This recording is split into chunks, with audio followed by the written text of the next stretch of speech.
सकाळचे 8 वाजले. लहान मुलगी अनाया आपल्या वडिलांसोबत मंदिराच्या मार्गावर उभी होती. तिच्या डोळ्यात थोडीशी भीती आणि आशेचा मिश्र भाव होता.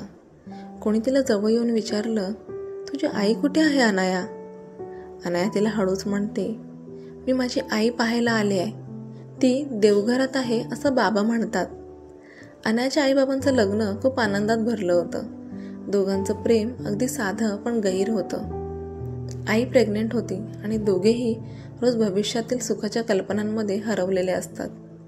आज ती येणार आहे, बाबा हळूच म्हणाले, आईच्या हातावर आपला हात ठेवत. आई हसली, पण तिच्या डोळ्यात हलकी काळजी होती. जन्माची वेदना जवळ होती हे जाणवत होतं.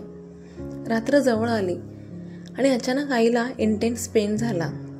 बाबा घाबरले, पण त्यांनी आपले हात तिच्या हातावर ठेवले. सगळं ठीक होईल, मी तुझ्या जवळ आहे, त्याने म्हटलं. तिचा श्वास चढत होता आणि त्या क्षणात घरात शांत पण गंभीर वातावरण होतं. डॉक्टर आणि नर्सेस कामात व्यस्त, पण बाबा त्याच्या आईच्या हातावर हात ठेवून म्हणतो, आता तू माझ्यासाठी आणि आपल्या बाळासाठी या जगातील सर्व आनंद घेणार आहेस. अनाया जन्माला आली, तिला पाहताना बाबा भावूक झाले, पण त्या क्षणात आई त्यात जन्माच्या वेदनेत देहांतरण झाली. बाबा रडत होते, पण त्यांनी अनायाला हळूच हातात घेतलं, तिचा सांभाळ केला आणि मिठी मारली. तिला म्हणाले, आई तुला कधीच विसरू शकणार नाही. मी तुला सांभाळेन. जिथं तू हसशील, जिथं तू शांत असेल, तिथं मी नेहमी तुझ्या सोबत असेन. अनाया नवजात बाळ होती. तिच्या डोळ्यात हलकी भीती होती. नवीन जगात तिच्या भोवती अनोळखी आवाज आणि प्रकाश, पण तिच्या मनात एक सुरक्षित भाव पण होता. बाबा तिच्या जवळ होते.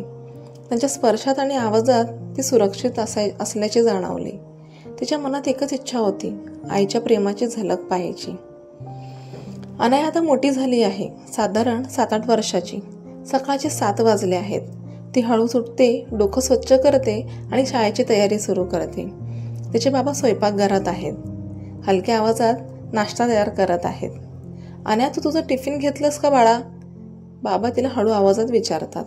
अनाया हसून म्हणते, हो पप्पा, तयार आहे. बाबा तिच्या स्कूल बॅगमध्ये टिफिन ठेवतात. तिच्या केस हलके व्यवस्थित करतात आणि हातात धरून तिला शाळेत पाठवतात.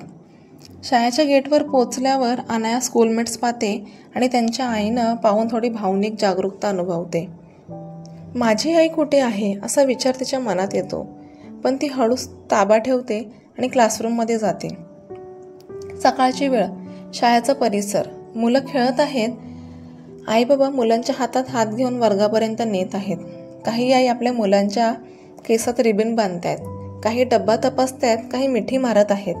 त्या क्षणात वातावरण आनंदी आहे, पण अनाया मात्र शांत आहे. अनाया वर्गाच्या दारात उभी राहून सगळं बघत असते.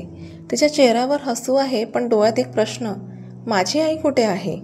ती एका मुलीला पाहते. तिची आई तिच्या गालावर हलकं चुंबन घेते. दुसरी आई आपल्या मुलाच्या शर्टाचा कॉलर नीट करते. अनाया त्या सगळ्या आईकडे एकटक पाहत राहते. तिच्या मनात रिकामेपण येतं. अनाया हळूच वर्गाबाहेर येते आणि गेटकडे वडिलांना पाहून धावत जाते. पप्पा, ती थोड्या संकोचाने म्हणते. सगळ्यांच्या आई येतात, माझी का नाही येत? वडील थबकतात. क्षणभर काही बोलत नाहीत. तिच्या डोळ्यात निरागसच दुःख आहे, पण त्या प्रश्नाचं उत्तर इतकं सोपं नाही. ते खाली बसतात, तिच्या खांद्यावर हात ठेवतात. हळू आवाजात तिला म्हणतात, अनाया, तुझी आई आता देवाच्या मार्गदर्शनात आहे.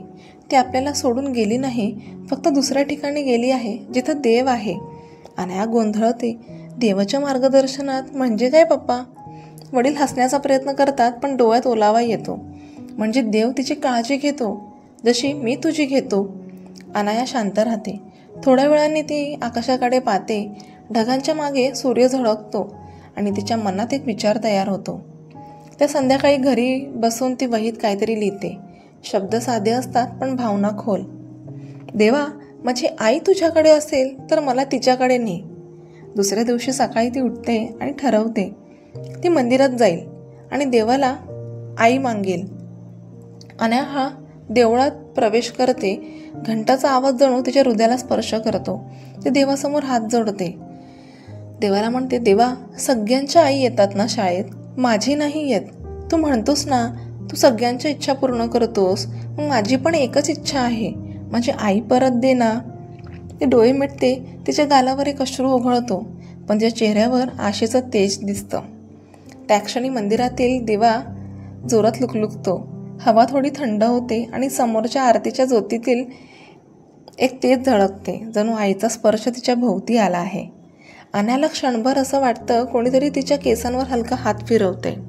ती डोळे उघडते, पण समोर कोणीच नाही. फक्त त्या ज्योतीतून येणारा प्रकाश तिच्या चेहऱ्यावर झळकतो. मंदिराबाहेर वडील तिला शोधत आत येतात.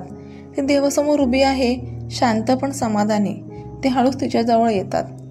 वडील म्हणतात, अनाया. ती वळते, डोळ्यात आश्चर्य. पप्पा, मला वाटलं आई इथे होती आता.